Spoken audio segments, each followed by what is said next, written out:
오늘은 이렇게 인사하고 하나님의 말씀을 나눌까요? 믿음이 큰 자가 되시기를 바랍니다. 인사하겠습니다. 믿음이 큰 자가 되시기를 바랍니다. 우리 가론교회 성도님들, 예수님께서 인정하시는 믿음의 사람 되시기를 주의 이름으로 축원합니다. 여러분, 우리의 인생은요, 내가 시작한 것이 아닙니다.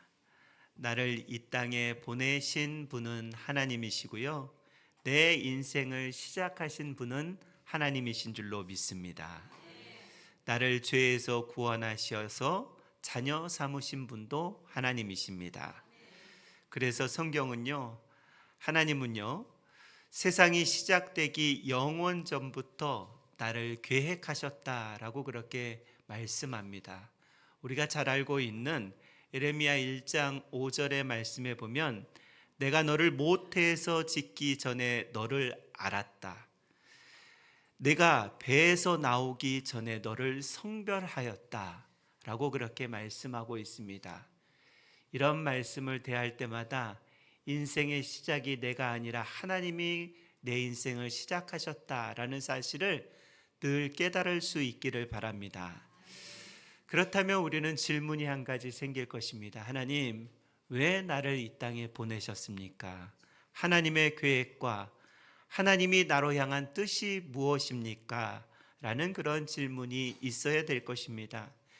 여러분, 하나님께서 우리에게 가장 원하고 바라는 것이 무엇일까요? 돈 많이 벌어서 헌금 많이 하는 것을 원하실까요? 이 세상에서 성공하는 것을 원하실까요? 하나님이 우리로 향하여서 제일 기뻐하시는 것이 무엇일까? 그럼 질문하면서 우리가 인생을 살아가야 됩니다.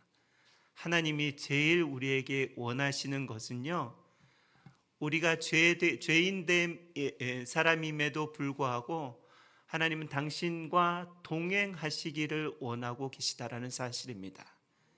하나님은요, 내가 죄인된 그런 삶을 살아갈지라도 자녀이기 때문에, 내 자녀이기 때문에 나와 동행하는 것을 하나님은 그렇게 원하고 계시다라는 사실입니다. 하나님이 나를 창조하신 이후에 내 멋대로 살아라, 그렇게 말씀하지 않으셨습니다. 그런데 사단은요, 늘 사람이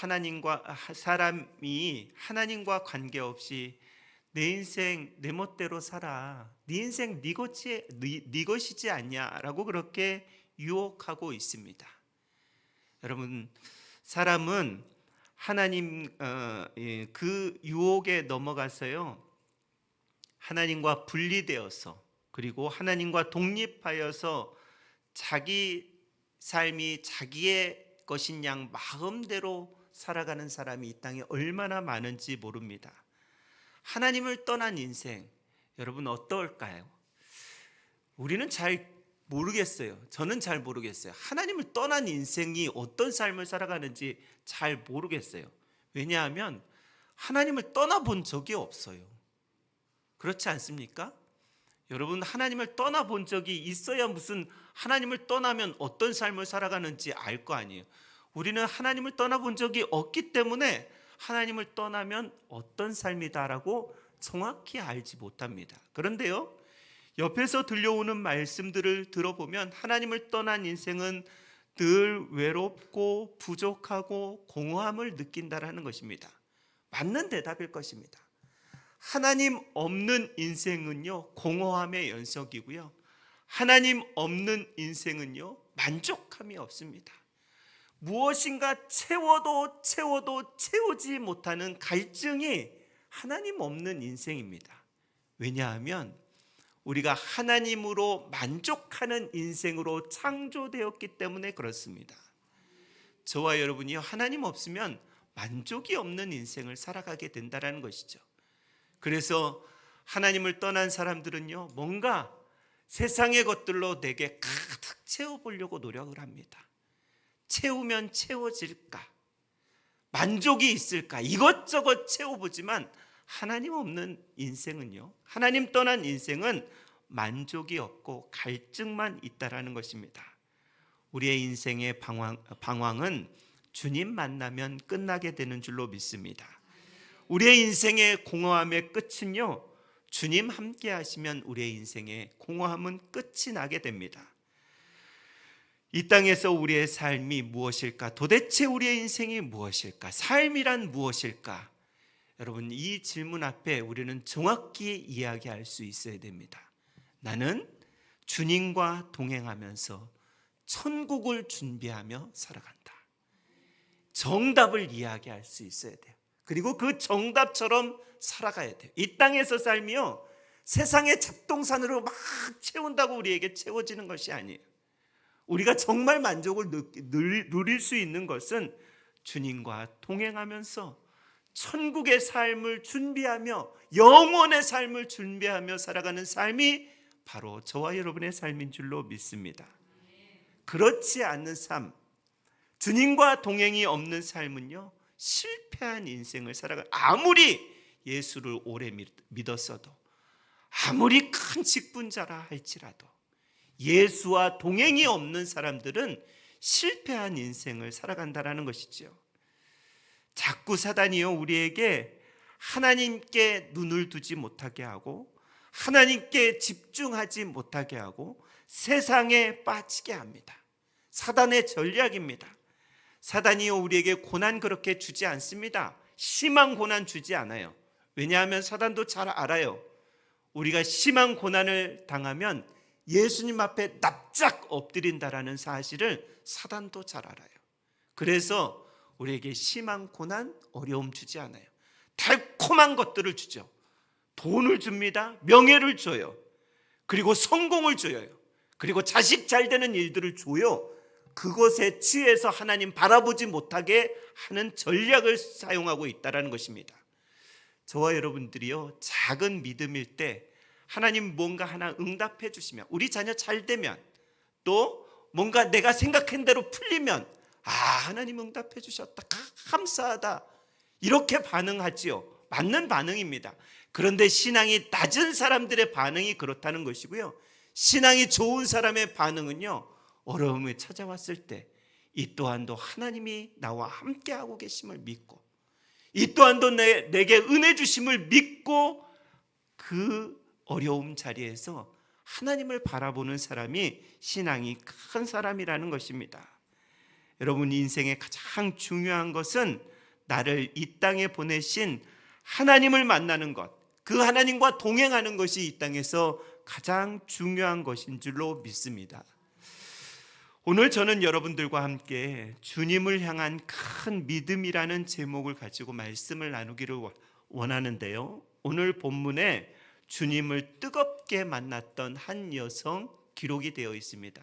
우리가 잘 알고 있는 수로보니게 여성이라는 그런 사람입니다. 예수님은 갈릴리 근처에서 사역하시다가 이제 갑자기 유대를 떠나서, 갈릴리를 떠나서 이방 땅 두로 지역으로 올라가자라고 그렇게 말씀합니다. 본문 24절의 말씀입니다. 예수께서 일어나사 거기를 떠나 두로 지방으로 가서 한 집에 들어가 아무도 모르게, 중요하죠? 아무도 모르게 하나 숨길 수 없더라라고 그렇게 말씀하고 있습니다. 예수님은 왜 그러셨는지, 사역에 지치셨는지 여러 가지 추론해 볼 수 있는 생각은 많겠지만, 아무도 모르는 장소에 가서 좀 조용히 있기를 원하셨던 것 같습니다. 그러나 예수님은 강한 빛이셨기 때문에요, 어둠의 백성들이 그 빛을 보고 예수님께 계속 나오는 것이에요. 그 말씀이 오늘 본문에 처음 시작하는 말씀입니다. 여러분, 누가 예수님을 만날 수 있겠습니까? 간절함을 가진 사람이 예수님을 만난다라는 것을 기억하셔야 됩니다. 예수님을 만날 수 있는 최고의 방법은요, 간절함이라는 것입니다. 깊은 어둠에 갇혀 살았던 한 여인이 빛 대신 예수님의 소문을 듣고 이제 그 여성이 예수님께 찾아옵니다. 그 사람 누구라고 말씀하냐면요, 오늘 25절 26절에 이렇게 말씀하고 있습니다. 이에 더러운 귀신 들린 어린 딸을 둔 여자가 문제가 있는 것이죠. 그 가정에 더러운 귀신 들린 어린 딸을 둔 여자가 예수의 소문을 듣고 와서 그 발 아래 엎드렸더니 그 여자는 헬라인이요 수로보니게 족속이라 자기 딸에게서 귀신 쫓아내 주시기를 간구했다라고 그렇게 말씀하고 있습니다. 예수님께 찾아 나온 여성은요, 깊은 어두움과 절망 가운데 자신의 어린 딸이 귀신 들렸다라는 그런 기도의 제목을 가지고 예수님께 나와서 귀신 좀 내어 쫓아 주십시오. 내 딸이 귀신 들렸습니다. 예수님, 귀신 좀 내어 쫓아 주십시오. 라고 그렇게 간구하였다라는 것입니다. 우리 한글 성경에는 26절 앞에 그런데라는 그 원어가 빠져 있는 것을 볼 수 있습니다. 원어 성경에는요, 26절 앞에 그런데라는 그런 원어가 들어 있는데요. 무슨 의미냐 하면 예수님을 찾아왔지만 그런데 예수님과 장벽이 있었다라고 그렇게 다시 바꾸어 말씀드릴 수 있겠습니다. 이 여성과 예수님과는 세 가지의 장벽이 있었습니다.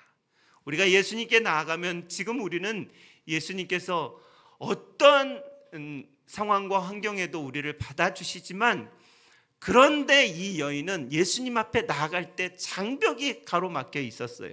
그것이 세 가지예요. 첫 번째 장벽은 민족적 장벽이 있었다라는 것입니다. 이 여인 누구냐면요, 오늘 본문에도 말씀하고 있지만 헬라인이고 수로보니게 족속이다. 뭘 얘기하냐면요, 이방인이다라는 것을 의미하고 있습니다. 수로보니게 지역은 지금 지역으로는 시리아 지역을 의미하고 있는 것입니다. 마태복음에서는 이 여성을 가나안인이라고 그렇게 기록하고 있습니다. 쉽게 말하면 이방 여인이라는 것이죠. 당시 유대인들은요, 이방인들을 사람 취급하지 않았던 그런 모습이 있었습니다. 유대와 두로 지방은 아주 가까운 접견 지역이었기 때문에 굉장히 서로에 대해서 잘 알고 있었고 서로에 대해서 멸시했다라는 것이죠. 민족적 장벽이 이 여인과 예수님 사이에 있었다라는 것입니다. 첫 번째 장벽이고요. 두 번째 장벽은 성별의 장벽이 있었습니다. 우리는 남자나 여자나 예수님 앞에 무조건 나아갈 수 있는데 그 당시 문화로 이방 여성이 유대인 랍비에게 함부로 나아가지 못한다라는 것입니다. 예를 들어 본다면 오늘날의 한국 여성이 모슬렘 땅에 가서 모슬렘 랍비인 이맘과 함부로 만나지 못합니다. 오늘날에도 그래요. 그 모슬렘 땅의 그 랍비가 이맘이라는 거 부르거든요. 그 사람들을 오늘날에 우리 한국 여성이 가서 절대 자유롭게 만나지 못하는 그 성별의 장벽이 있다라는 것이죠. 마지막 세 번째 장벽은 율법적으로 부정한 취급을 받는 장벽이 있었습니다. 무슨 말씀이냐 하면 유대인들은요, 율법적으로 부정한 사람을 만나면 안 되는 시대였습니다. 그녀에겐 귀신 들린 딸이 있지 않습니까? 그 귀신 들린 딸과 함께하니까 이 여인은 부정한 여인이라는 것이죠. 두로 사람은 유대인과 가깝게 살았기 때문에 유대인의 전통과 관습을 잘 알고 어느 정도 잘 알고 있었습니다. 그녀가 유대 랍비인 예수님 만날 수 있는 장벽이 가로막고 있는 거예요. 랍비, 그냥 평범한 유대인도 만날 수 없는 그런 부정한 여인이었다라는 것입니다. 그런데 그 여인, 수로보니게 여인은 예수님을 만나고자 하는 간절함이 있었습니다. 그 여인은요, 장벽을 보지 않았고요, 장벽을 뛰어넘었고 상식과 체면과 자존심, 문화 다 뚫고 예수님 앞에 그저 자신의 귀신 들린 딸을 고쳐달라는 그 간청함을 가지고 나아갔던 것입니다. 그럴 때 주님을 만날 수 있었던 은혜가 있는 것이죠. 나같이 부족한 사람 예수님께서 받아주실까? 이렇게 생각하고 주님께 나아가면요, 나아갈 수도 없어요. 우리는요, 주님을 만나고자 하는 그 간절함만 가지고 주님께 나아가면 그 사람이 바로 큰 믿음을 가진 사람이라는 사실입니다. 여러분, 저와 여러분이요, 간절함을 가지고 주님 앞에 나아갈 수 있기를 바랍니다. 두 번째, 누가 은혜를 받을 수 있고 큰 은혜를 경험할 수 있습니까? 자격이 아닌 은혜를 구하는 자에게입니다. 여러분, 수로보니게 두로에서 찾아온 여인은요, 예수님 앞에 엎드려서 자신의 딸에게서 귀신을 쫓아내기를 간구하였다라고 그렇게 말씀드리고 있지 않습니까? 26절, 그 여자는 헬라인이요 수로보니게 족속이라 자기 딸에게서 귀신을 쫓아내 주시기를 뭐 했다고요? 간구하였다라고 그렇게 말씀하고 있습니다. 이 간구하였다라는 그런 말은요, 미완료형을 쓰고 있습니다. 무슨 말씀이냐면, 예수님, 장벽이 있지만 그럼에도 불구하고 내 딸을 고쳐주십시오. 내 딸 귀신 들렸기 때문에 빨리 내쫓아 주십시오. 계속해서 간구하고 강청하고 있는 그런 모습입니다. 한 번 이야기하고 끝난 것이 아니에요. 에이, 틀렸나 보다. 에이, 뭐 글렀나 보다 라고 그렇게 나아갔던 여인이 아닙니다. 이 간구는요, 계속해서 이루어질 때까지 주님 앞에 구하고 있는 것입니다. 그런데 그녀의 강청에 예수님의 반응이 아주 싸늘합니다. 27절, 28절의 말씀입니다. 우리 함께 읽어볼까요? 27절, 28절입니다. 시작. 예수께서 이르시되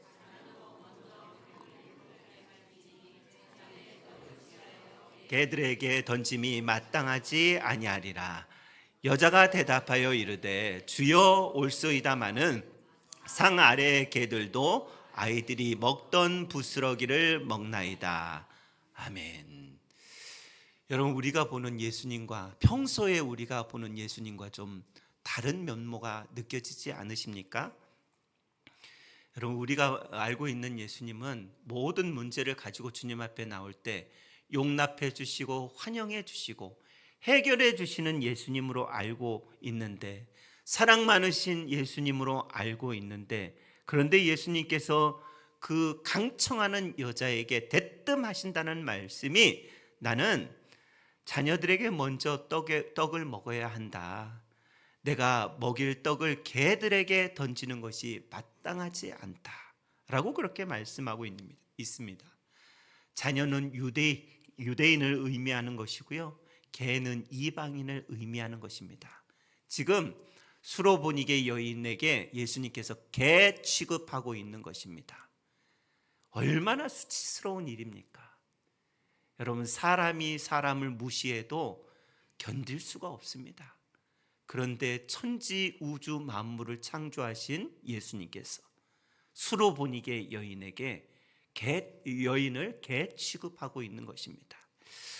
오늘 여기서 말씀하고 있는 그 개는요, 밖에 돌아다니는 들개가 아니라 오늘날로 이야기하면 집에서 키우는 애완용 개를 말할 수 있겠습니다.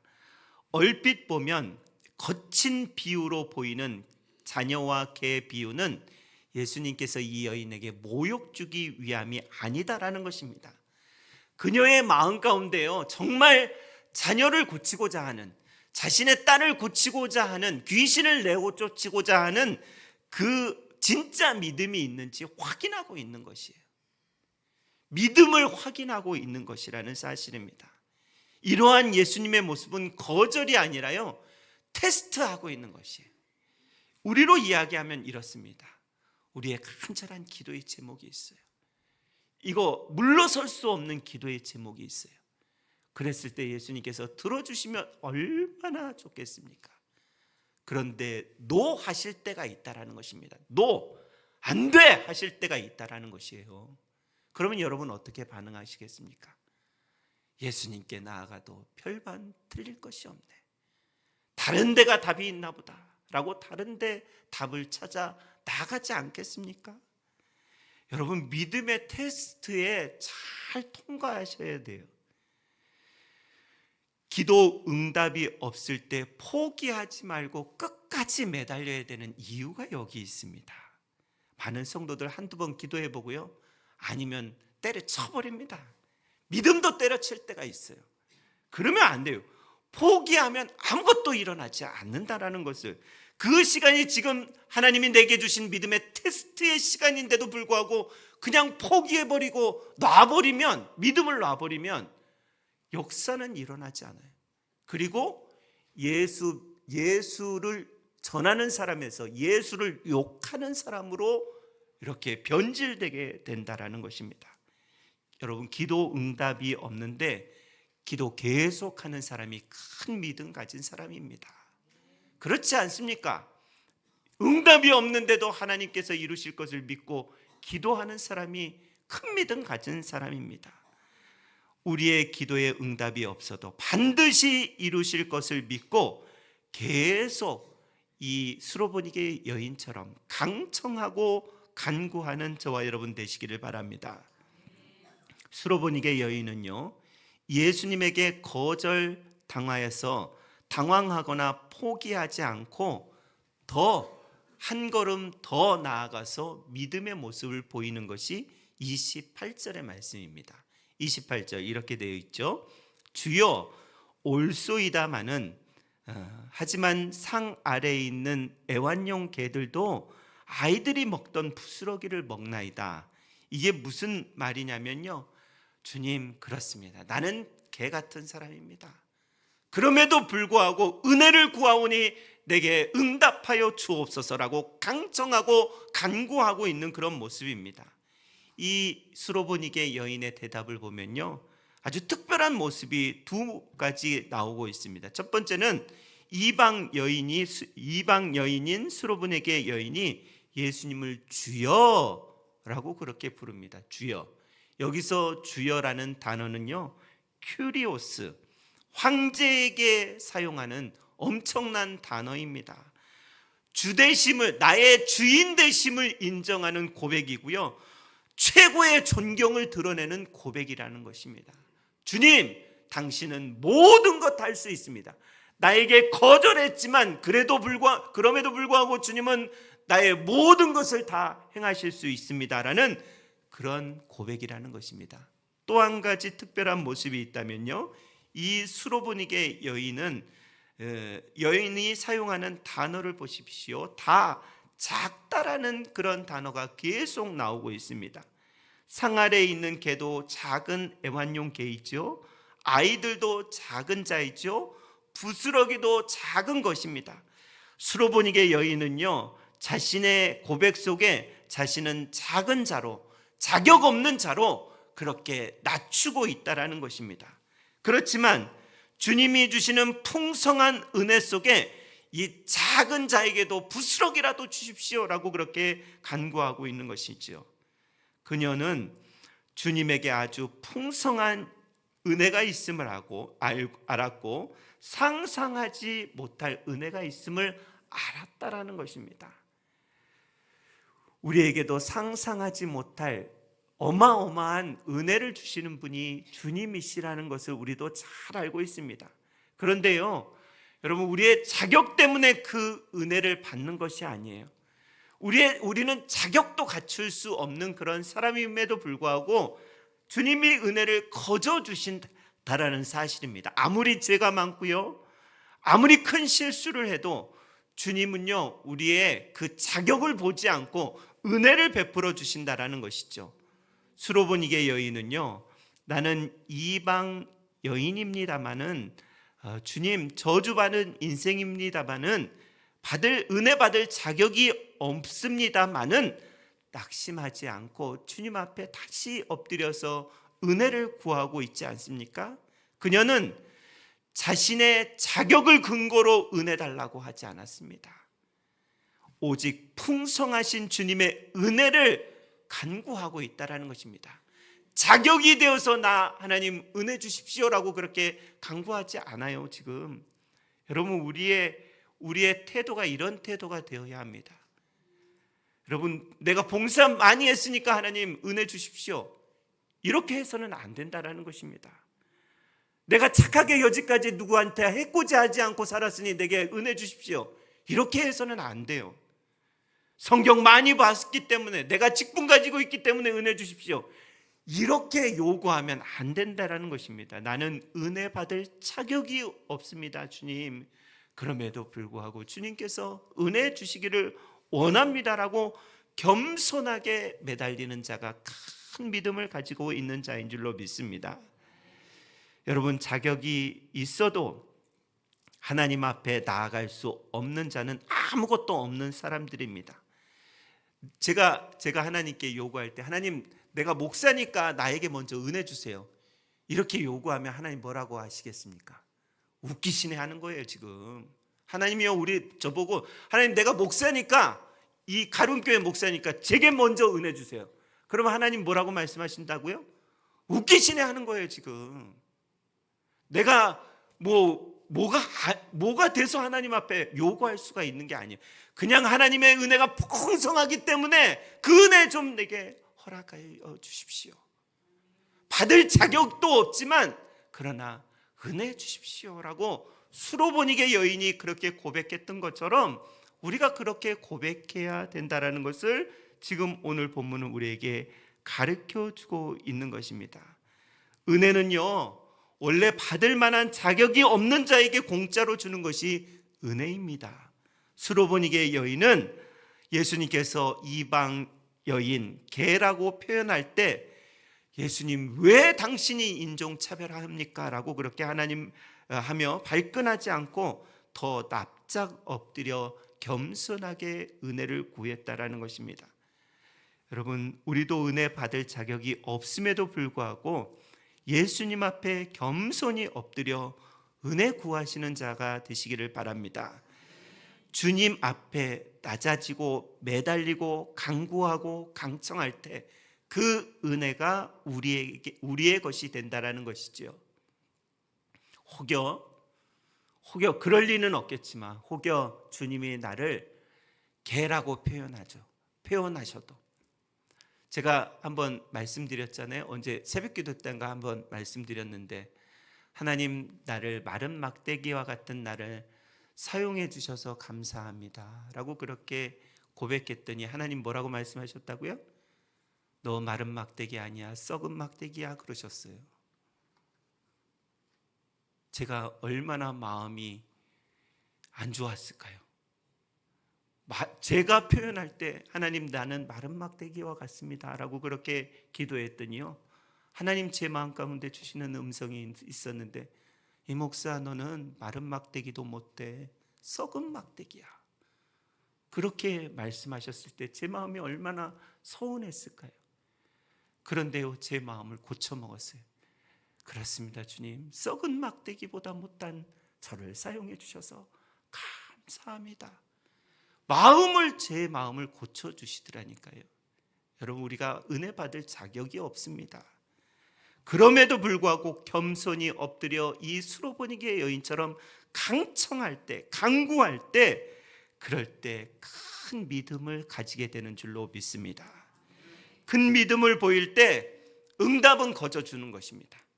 큰 믿음 보일 때 응답이 없는 이유 중에 하나는요, 우리가 믿음이 없어서 응답이 없다라는 것을 기억해야 됩니다. 오늘 수로보니게 여인의 마지막 단락을 보시면 이 여인의 간절한 기도 응답되었던 것을 우리는 알고 있습니다. 어떻게 할 때요? 주님 앞에 겸손하게 강청할 때, 큰 믿음 보일 때 하나님 미리 응답을 준비해 주신다라는 것을 기억하고, 우리도 이 여인처럼 겸손하게 주님 앞에서 나는 은혜 받을 자격 없는 자임에도 불구하고 주님 강청합니다, 겸손하게 엎드립니다 라고 기도하면서 하나님의 은혜를 구할 수 있는 저와 여러분들의 삶이 되시기를 주의 이름으로 축원합니다. 기도하겠습니다. 하나님 아버지, 감사합니다. 은혜 받을 자격 없는 자임에도 불구하고 우리에게 은혜 주시고 또 하나님의 자녀라고 불러주시고 하나님의 일꾼으로 하나님의 도구로 사용하여 주시니 감사합니다. 늘 그것에 감사하고 겸손한 그런 우리의 삶이 되게 하여 주시고 늘 어떤 상황과 환경 속에서도 주님 앞에 엎드릴 수 있는 겸손한 신앙인들이 다 되게 하여 주옵소서. 감사드리며 예수님의 이름으로 기도드리옵나이다. 아멘.